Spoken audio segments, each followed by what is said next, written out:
Reading the Constitution by Andrew J. Crook. Part 1. Signals Before the Nation. Before Canada was a country, it was a timing problem. Messages moved too slowly. Orders crossed oceans slower than events changed on the ground. The British Empire still held authority, but the world around it was accelerating. Railways stretched across the land and steamships compressed distance. Telegraph wires carried signals faster than any human could travel. Markets began to synchronize, and war became logistical machines instead of isolated battles. The world was speeding up, yet the systems built to govern it were not. So I want to try something simple, not a rant or an argument, an experiment. I'm going to read the opening pages of the Constitution and ask a basic question. What problem was this document trying to solve? If I'm being honest, I've never actually read it, not properly. And I don't think most of you have either, which is rather strange when you think about it. It's the legal foundation of this country, the framework that defines how power is held and how it's used. It touches every part of the lives that we live, and yet most of us just trust it works.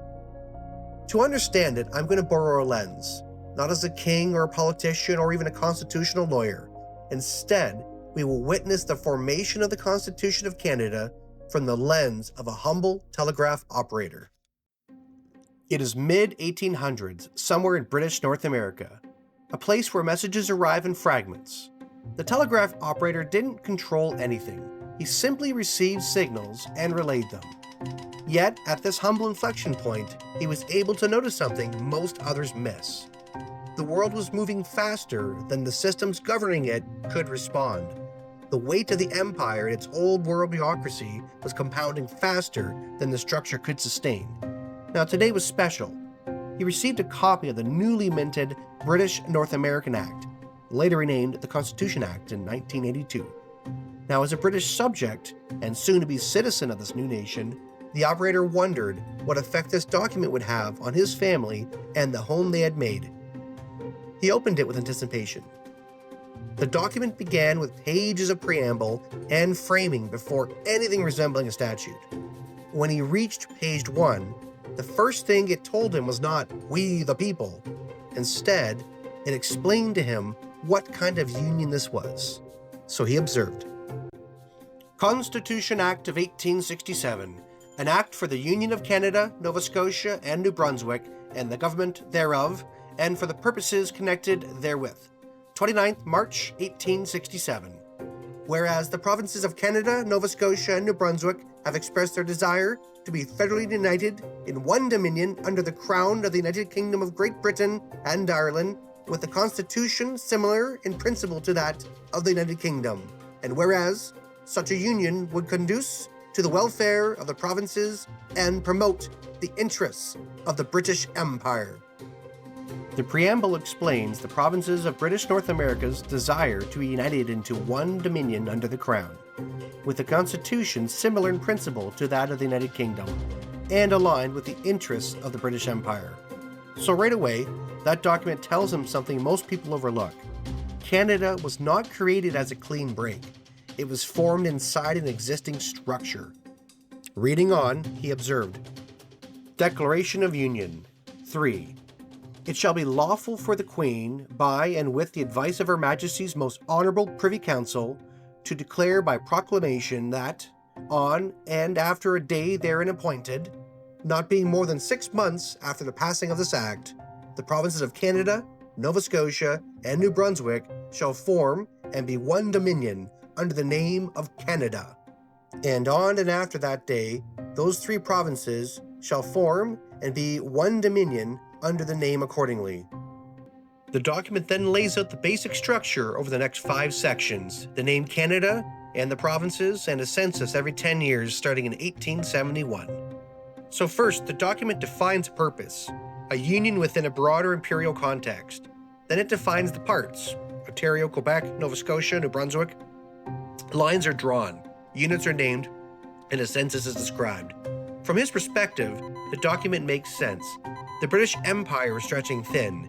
The United States is unstable and just exited a bloody civil war. Industry is accelerating as new science unlocks technologies. And the old system cannot process the new speed of reality, so something new must emerge. And this is the first pattern. The Constitution is not trying to invent a nation from scratch. It is trying to stabilize a changing world. It is an imperial solution to an imperial problem. The telegraph operator turned the page expecting to find the mechanisms for representation. Instead, the document moves somewhere else entirely. Executive power. Declaration of executive power in the Queen. 9. The executive government and authority of and over Canada is hereby declared to continue and be vested in the Queen. 10. The provisions of this Act referring to the Governor-General extend and apply to the Governor-General for the time being of Canada, carrying on the Government of Canada on behalf of and in the name of the Queen. Constitution of Privy Council for Canada. 11. There shall be a council to aid and advise in the Government of Canada, to be styled the Queen's Privy Council for Canada, and the persons who are to be members of this council shall be from time to time chosen and summoned by the Governor-General and sworn in as Privy Councillors. All powers under acts to be excised by Governor-General with advice of Privy Council or alone. This is the first signal. The text stated executive authority continues and was vested in the Queen. It was not created or transferred, it was continued. And that authority was then exercised through the Governor-General and the Privy Council. At this stage of the document, there is no mention yet of elections or the direct role of citizens in selecting leadership. The operator sets the document down. The system was clear, but he was left with one question he couldn't quite shake. If Canada was created inside an imperial system, where do personal sovereignty and democracy enter the system? Not rhetorically, mechanically, because empire and democracy do not share the same source of authority. How does democratic control emerge peacefully from a system where authority begins somewhere else? The first sections of the Constitution called Canada into existence as an entity within the British Empire. The next describes how our power flows within it. Please subscribe to receive notifications for Part 2.